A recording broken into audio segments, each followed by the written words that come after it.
Back time now, 7:19. Topping our Consumer Watch weekend roundup, identity thieves have come up with a new scheme, allowing them to access some of your most sensitive password-protected accounts by hijacking your cell phone account.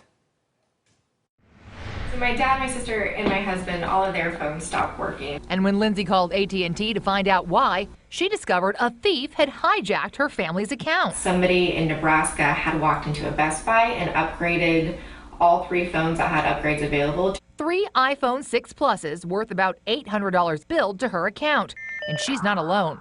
The FTC's received thousands of similar complaints from across the country, impacting all 4 major carriers. The agency's chief technology officer, a victim herself. And the growing problem of cell phone hijacking extends far beyond the inconvenience of losing phone service or fighting fraudulent charges. When crooks transfer your number to the new phones, they may gain access to your most critical accounts. Increasingly, Facebook, Google, Bank of America, Wells Fargo, they're all using your cell phone as a secondary measure to prove who you say you are. Technology writer Dan Gooden is talking about two-factor authentication, a security measure that confirms account passwords via text or app on your phone.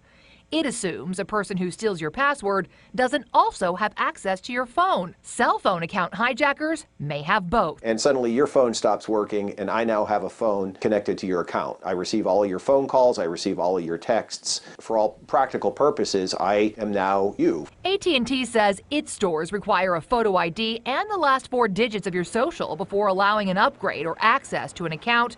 But Lindsay says they told her someone used a fake ID with her name to upgrade the phones at Best Buy, which may not have verified the ID's authenticity.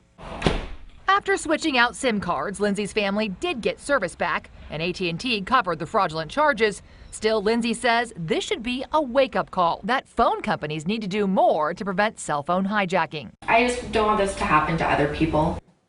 Now, both Best Buy and AT&T tell us that they do require stores to verify IDs, but AT&T adds it can be a challenge. Now, crooks are likely getting the information needed to hijack your account through phishing and data breaches. The best protection? Set up a password or PIN with your carrier that would be required before making any changes to your mobile account. However, of course, that's not foolproof, so you should still be checking your monthly bill for fraudulent charges.